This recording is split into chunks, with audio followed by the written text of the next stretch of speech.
Hey, are you here? Well, we'll answer that question for you. We're assuming that you're here.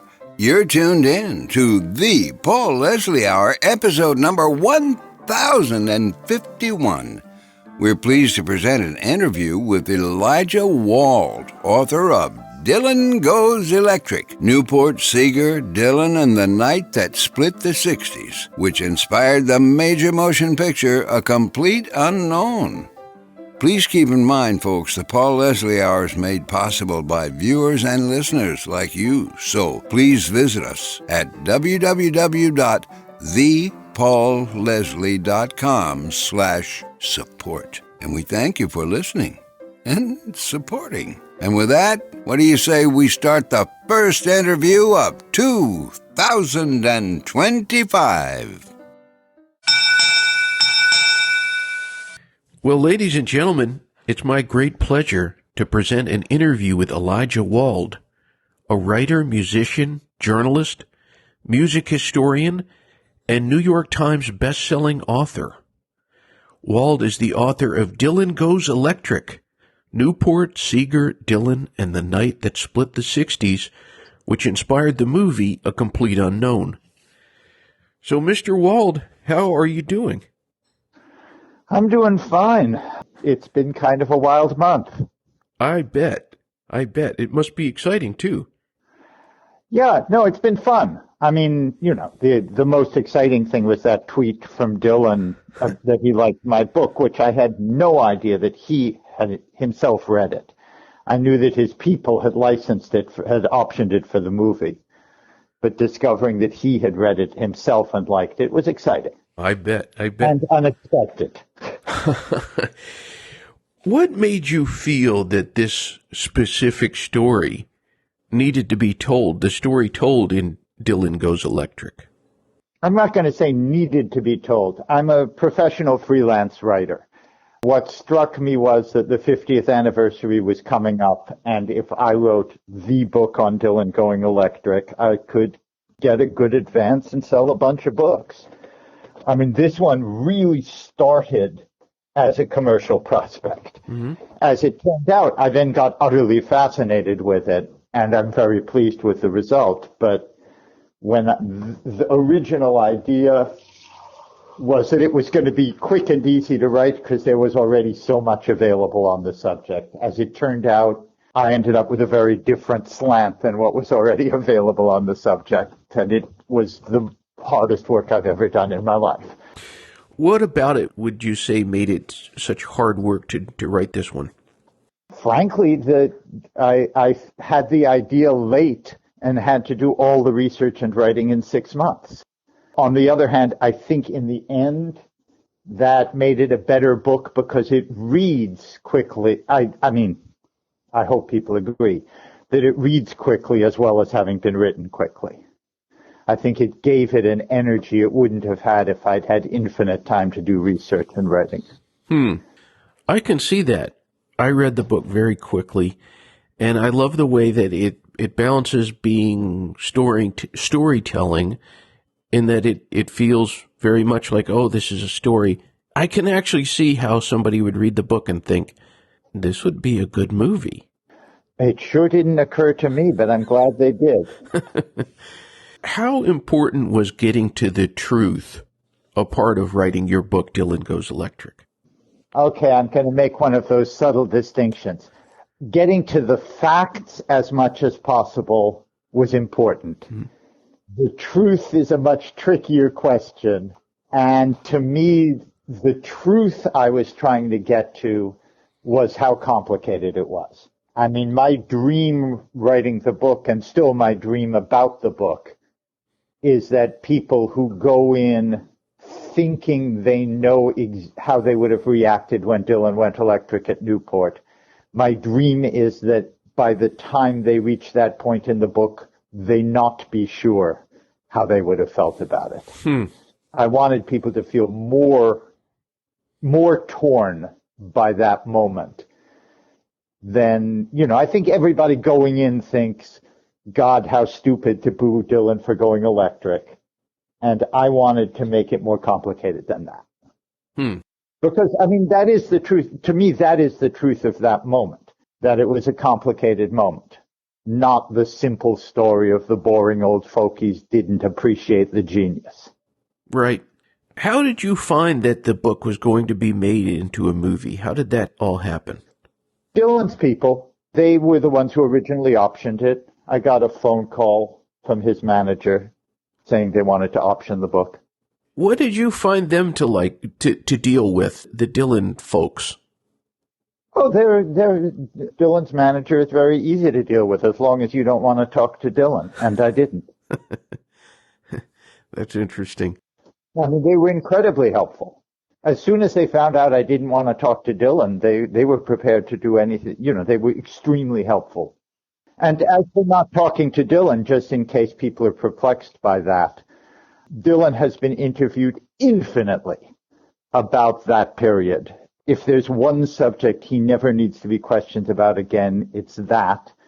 And what I wanted was to find what his reactions were closer to that time, not how he had by now reshaped it in his mind 50 years later. So you let them know immediately, look, I am not seeking any sort of interview with Bob Dylan. Yeah. Yeah. Smart. Now, that said, if you could ask Mr. Dylan anything, what would you ask him? Oh, hell, I don't know. No, I mean, honestly, I would be interested to meet Dylan, but I'm not interested in interviewing him. Right. We have friends in common. And what they have said to me is if you met Dylan, what he'd want to do is talk about old pre-war blues guys. I mean, honestly, I was surprised he had read this book. I assume he's read my Robert Johnson book. That's what interests him. What did you think of the movie when you saw it the first time? I liked it. I mean, you know, it's large. They've invented an awful lot of scenes. They've invented, you know, virtually all the scenes. But within that, I was astonished by how much they got right. And also really pleased with just how much music is in it and how well the music is done. Not just Dylan's music, but I was actually infinitely relieved at how well they handled Pete Seeger and Pete Seeger's playing. And Monica Barbaros Baez, I also thought was very impressive. I mean, the music throughout was just treated so well. And for me, that, you know, that was the most important thing. But secondarily, they got so many details right. There's some little things that annoyed me, but so little that they don't count. I have to agree with you on the music. The music, it just, you know, it's a cliche, I guess, but the songs come alive. Yeah, no, I mean, they give the songs context. I was there with someone who was not as familiar with them and who came out much more excited about Dylan's songwriting than she went in.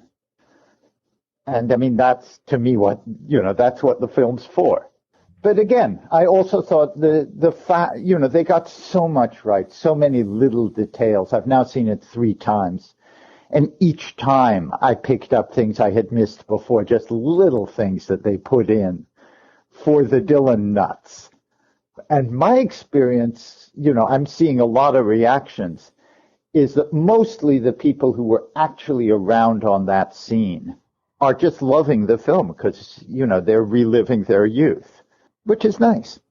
You mentioned that you were surprised when you read the tweet from Bob Dylan where he plugged both the movie, but he also made sure to tell people, after you see the movie, go read the book.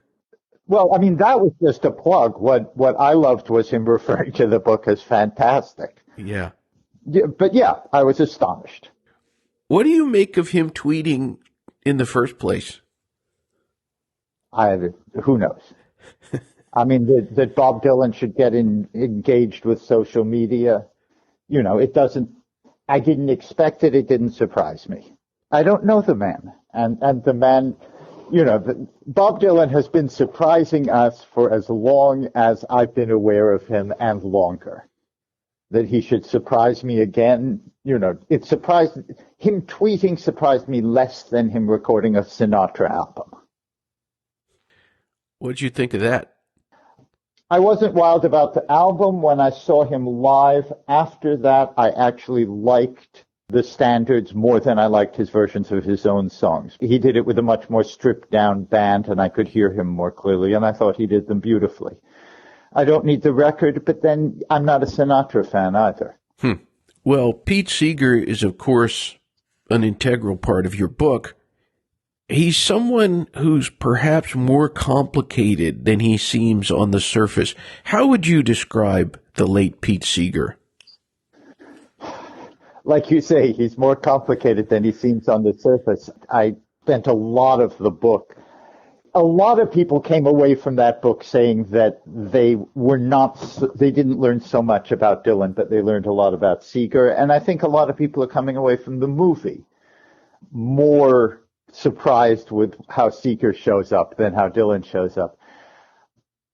I mean, he was what people meant by folk music by 1960 was the stuff Pete Seeger plays.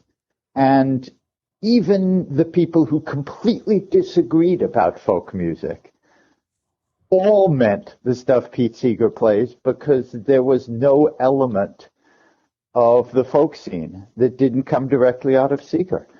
I mean, he had been one of the leading figures in the first wave of folk protest music with the Almanac Singers.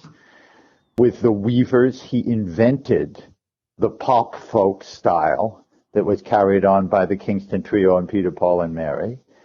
And in 1950, he made an album called Darlin' Corey, which was the first attempt by a middle-class urban musician to replicate traditional Southern banjo styles as they were played by the original players, leading into people like the New Lost City Ramblers and Dave Van Ronk. I mean, every element of the folk scene came out of Seeger. Do you think Seeger has gotten his due? No. But I should add to that, it's kind of impossible for Seeger to get his due because unlike Dylan, whose records I think capture what was great about Dylan, Seeger's records give no hint of what was great about Seeger. If you didn't see him live, you don't understand what the thing was that he did. I mean, I can say it, we can all describe it, but Seeger was magic on stage, and that's what he did. That was... The other thing is, Seeger had no interest in us remembering Seeger.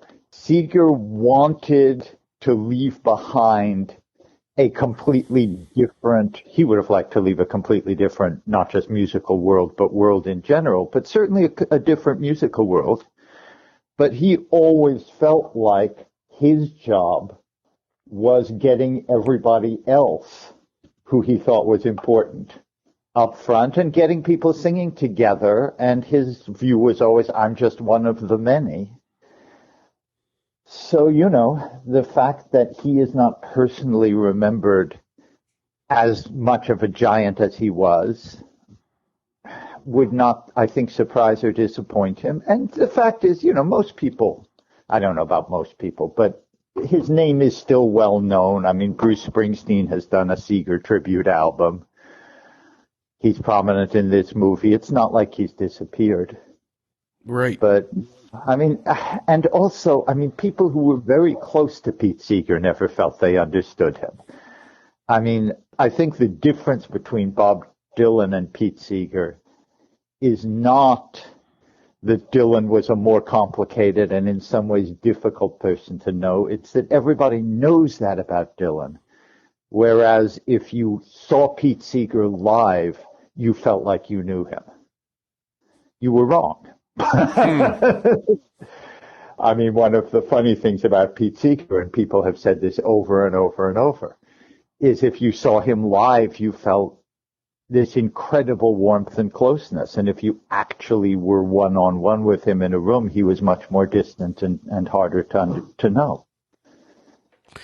That's so interesting. Yeah, when I interviewed Seeger, I thought that there would be this kind of, I thought that I would get the image of the guy. we're talking about Seeger here, and you mentioned Dave Von Ronk earlier. There are so many of these other folk artists that you encounter in your book. People mention Joan Baez, Peter, Paul, and Mary, some of these others. Why do you think they didn't get the fame and recognition of Dylan? Look, Dave's answer would be very simple. I mean, Van Ronk always said, the minute Dylan came on the scene, it was obvious to him that Dylan was something different and that Dylan was just vastly more talented than the rest of them. I know there are plenty of defenders of Dave who will deny that, and God knows defenders of Phil Ochs who will deny that. But I think that's the simple answer. The slightly more complicated answer is that one can disagree about whether Dylan was more talented, but the fact that his talents dovetailed with the moment and the Rolling Stones and what was happening in popular music is undeniable. You wrote a book with Dave Von Ronk. I'm hoping you can give us a little snapshot. What was the man like? First thing to be said is he dropped out of school when he was 12 years old, and he was the best educated and most intelligent human being I have ever met in my life. And I thought when I got deeper into academia, I might meet somebody who was as broadly knowledgeable as Dave Van Ronk. I never have. He was also an incredibly funny man. Yeah.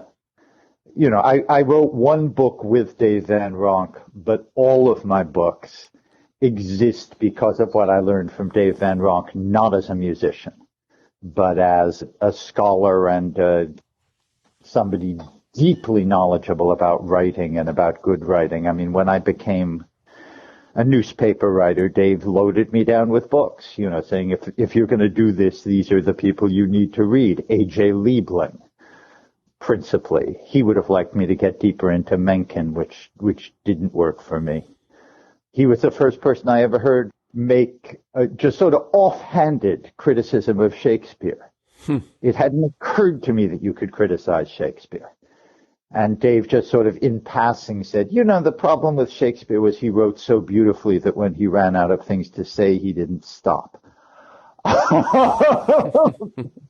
It's not I think that's obviously there's plenty more that could be said on that subject, but I think also it's obviously right.